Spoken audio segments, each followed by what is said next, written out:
Welcome to another Mindful Monday, Sibling Rivalry Part 2. We're going to talk about how parents fuel kids' fight without knowing it, why parents should stay out of sibling fights, and how you should train them to fight fair so they can learn emotional intelligence and conflict resolutions. So, here are how you fuel kids' fight without knowing it. Anytime we label our child, positive or negative, we draw a comparison that creates an atmosphere of competition. Example, this is my smart one. The other child is also thinking I'm not so smart. When you say this is my athletic one, the other child is also thinking I'm not so athletic. Be mindful that when we force our kids to compete for their place in our family, when it comes to belongingness and significance, the effect of this competition can continue into adulthood. Now, let's talk about why we should stay out of their fights. You see, the most important reason why kids fight is to get parents' attention. Getting attention is their biological needs. So when we get frustrated and yell at them, that's how they get a hit of attention in a negative way, of course.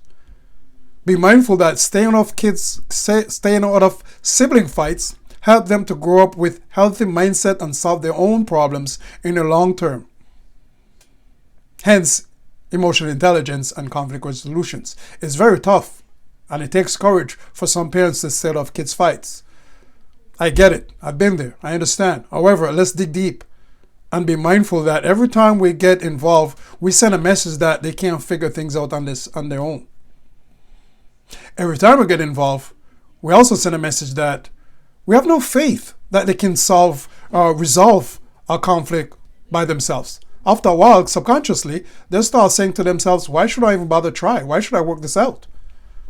Also, let's be mindful that when we get involved, we create and perpetuate victim and aggressor roles in our family. So, when I talk about the increase in suicide and anxiety, depression, it's not a coincidence. Over time, you'll see these roles pop up and again as the victim does whatever it takes to provoke the sibling, because being the victim is a great way to get your attention. And the so-called aggressor will continue to use power in a negative way over the sibling, or maybe even others. Think about it for a second. Are we going to be there at school with them or on the job to work things out through their conflicts? Please don't think that they'll figure it out by then or by themselves, because in most cases they won't. You may even be in a workplace right now where you see some adults can't even figure things out or even deal with disagreements or inner conflicts by themselves or in a positive way. That's why we should stay out of their fights and teach them how to handle their disagreements. Set them up for success. Now let's talk about what that looks like. I call it the 4 phases of sibling rivalry solutions. First phase, reveal in advance. Let them know how you're going to handle things in the future. For example, I've noticed that you guys fight. Don't use you. When you say you, then you put the other person on defense. You always listen to me, or you don't listen to me, all that stuff. I've noticed that when you guys fight, but I have full confidence that you guys will work it out because I won't be involved next time. So from now on, you guys are on your own to resolve your fight. They may not figure it out. Most cases they won't. The first phase is all about giving them the chance to work things out and practice conflict resolution by themselves. Phase 2. This is tough, but do not panic. Ignore the fight and stay out of sight. They will suck you into an argument. Have courage and go somewhere else in the house. All you're doing is just listening. I know it's difficult to ignore the fight. I get it. However, let's be mindful that we must adjust our mindset that it's not our job to stop their fights. You're only listening to see if your involvement is necessary. Phase 3, know you're going to teach them how to fight fair. Let's give them the tools to argue without making enemies. Here's how you intervene. Wow, it looks like you guys are having a hard time getting along. Let's take a break and figure things out. Let's come up with a solution next time when everyone is calm. Neither us nor them are in the right state of mind to work things out in that moment, in the heat of the moment. Phase 4, Role play and teach them the I statement. Notice I said role play, not tell. You see, gone are those days where we are telling our kids. In today's world, we must be the change we want to see in our kids. They pay more attention of our teachings, and it's more effective when we are practical. When they see, observe, be mindful that a child can't control the actions of another. All the child can do, all they can control is themselves and the environment. So typically, in a conflict, one would say to another, you make me so mad when you do this. You make me so mad when you do that. But the moment we start using the you statement, like I said before, we're going to put the other person on the defense.